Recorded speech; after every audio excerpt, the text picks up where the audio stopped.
Hello there, you're now with me, Douglas Elliott, for TVS News at 5. Let's begin with our top story. The Air Pollutant Index API reading in Sri Aman breached the 100 mark on Friday with an API of 153 as at 4 p.m. today, making it the only division in Malaysia to register an unhealthy reading. According to the Ministry of Environment, API reading in Sri Aman crossed the 100 mark at 1 a.m. on Friday and continues to gradually increase by the hours. Elsewhere in Sarawak, moderate air readings between 51 to 100 were recorded in most divisions. Meanwhile, Kapit is the only division in Sarawak to register a good air quality reading at 34. On Wednesday, TVS reported a hazy sighting in the division following hotspot detection near the border, forecasting just 72 hours of the ordeal. However, the situation worsens on the fourth day.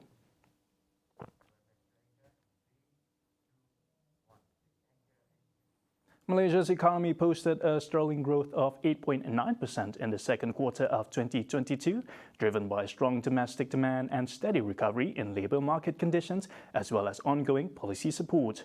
Bank Negara Malaysia (BNM) said the high growth was also reflective of recovering economic activity as the country moved towards endemicity. Meanwhile, core inflation is projected to hover between 2 to 3% range this year. BNM said it reflected an improvement in demand conditions amid the high-cost environment, with price increases mainly driven by food away from home and other food items. With the growth in the first half of 2022 at 6.9%, the central bank said the economy is projected to expand further for the remainder of the year. Its Governor Tan Sri Nur Samsiah Muhammad Yunus said that while external demands could face headwinds from slower global growth, the Malaysian economy will continue to be supported by firm domestic demand moving forward. However, BNM said Malaysia's growth remains susceptible to weaker than expected global growth. Nevertheless, BNM said the inflation outlook continues to be contingent on upside risks stemming from the strength of domestic demand, global price developments, and domestic policy measures. Meanwhile, the Malaysian economy is expected to grow between 5.3% and 6.3% in 2022, given its strength in the first half of 2022, which grew by 6.9% despite the expected slower global economic growth this year. Bank Negara said the projected growth for the remainder of 2022 and 2023 would be driven mainly by private sector expenditure, particularly by the tourism sector, which is expected to normalize to pre-pandemic levels. It said supply chains are also expected to ease as receding COVID-related disruptions and slowing global trade have alleviated some of the pressures going forward. Nonetheless, the central bank said the growth outlook continued to face challenges, with more severe deceleration in global growth as a key downside risk factor. Bank Negara Malaysia has instructed banks to immediately notify affected cardholders on the additional protective measures that will be taken to further protect them against risk of fraudulent or unauthorized transactions. This comes in light of the potential data breach incident announced by IP88 on Thursday. It said the banks have also heightened their fraud risk management and monitoring of suspicious or fraudulent activities for affected cards. Bank Negara said it takes serious view of any incident that can affect confidence in the payment system and will not hesitate to take necessary actions to ensure strong security controls are in place and maintained by financial institutions. Forensic investigations are still ongoing following the announcement by the company providing payment gateway services to banks and merchants. It added that the breach originated from and is confined to IP88's payment card system and does not involve vulnerabilities in the bank systems. On Thursday, IP88 confirmed it had experienced a cybersecurity breach that may have compromised the card data of users more than 2 months ago, adding that an investigation was initiated on May 31st. Following the breach, the Ministry of Communication and Multimedia Personnel Data Protection Department has also opened an investigation into the matter. Two crypto mines at separate locations were raided in Cebu for fraudulently tapping electricity supply. Cebu District Police Chief ACP Zulkifli Suhaili said that the unusual usage of electricity with no records was detected by SESCO at two locations with an estimated losses of 700,000 ringgit. He added police successfully seized 34 of mining machines worth 38,000 ringgit at the first location on August 10th and 13,000 ringgit worth of the same machine at the second location the following day on August 11th. Both raids were carried out by the Cebu District Criminal Investigation Division and Cebu SESCO's Berhad offices. Zulkifli said no arrest was made during the raid and all seized items will be taken to Cebu Police Station for further action. The case will be investigated under sections 379 and 427 of the Penal Code.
You're watching TVS News at 5.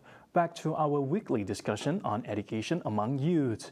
The unemployment rate in Malaysia declined to 3.8% in June 2022, the lowest since February 2020, as compared to 4.8% for the same corresponding period a year earlier. Similarly, government statistics have found that over 70% of SPM graduates opt not to continue their studies, with many being enticed by the untapped potential in the gig economy. We have on the line with us today Dr. Janiri Amir, a senior fellow of the National Council of Professors. Now, Dr. Janiri, based on the data, what are the leading factors that influence the decision of the younger generations? This is an interesting phenomena, to me a new phenomena whereby SPM students are not interested in pursuing their education to high level. Probably there are multitude of factors that contribute to this. And one thing is for sure, now based on statistics at the moment, there are about 5.36 million graduates in 2020. That's up 4.5% from 5.13 million graduates in 2019. The increase in the number of graduates over the years shows the awareness of the importance of higher education to improve livelihoods. But then, based on latest statistics, there is some kind of different new elements there whereby SPM graduates are no longer interested. And this is probably due to the fact that what they observe based on report that there are about 200,000 graduates that are not employed. There's some unemployment, some even unemployed. And seeing what's happening around them, I think they come to a conclusion that there's no point of pursuing further education. Students want jobs. To them, they want jobs, not knowledge or titles nowadays. The number one reason students have for investing so much time and money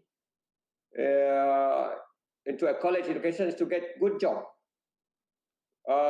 with the hope of seeing financial stability as their primary goal. But once they see that, even if you have a degree, diploma, even master's and PhD now, it is very difficult for some of them to get the job. So what's the point to them? What's the point of pursuing, further education? They might as well find a job, get the money, rather than sacrificing 3 to 4 years in the university.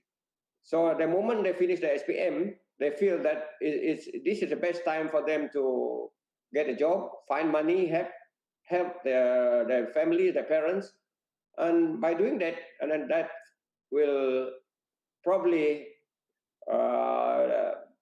contribute to the well-being and financial stability of the family as a whole.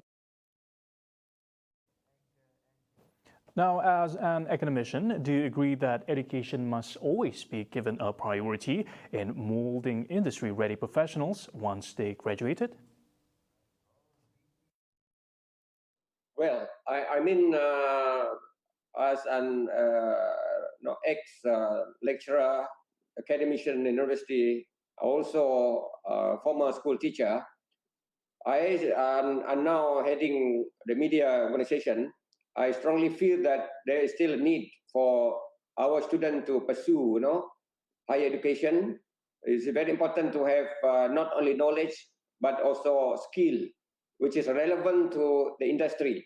And in the context of Sarawak, we have Syntec offering about more than 60 programs, whereby the young generations can hone their skill. I think in the bottom line here is knowledge, skill, experience. I think is still very, very important to ensure the future, because knowledge is the passport for their own future. So, I mean, I would like to urge the SPM graduates to look into all these possibilities, try to gain as much experience as possible, try to hone the skill, read, news, because by the end of the day, for employers, knowledge, skill, experience still matters. Right. Lastly, Doctor, how about students who prefer not to continue their tertiary education? Is this choice in life seen as jeopardizing their career path? And is education only limited to the young? So that's a very interesting question to me. For those who are not going to university, they still have a lot of choice alternative down there. As I mentioned earlier on, they can always try to have to attend short courses. As I said earlier on, Syntax is offering more than 60 programs. They can choose any program that they feel that suits their interest. Because by the end of the day, the interest will motivate them. Once they're interested in any field, that will of course they can go very far. Of course, from the education system in the country, we can always adjust accordingly based on the future needs of the young generation, by taking into account what are the skills needed for gig economy, digital economy, and this can be injected into the curriculum at probably at the secondary level and at the college level. By having this kind of new skills, only then I think we can have students that are relevant for the future of the country. Thank you for joining us today, Dr. January. And that's all the time we have for TVS News at 5. I'm Dr. Salit. Thank you for watching.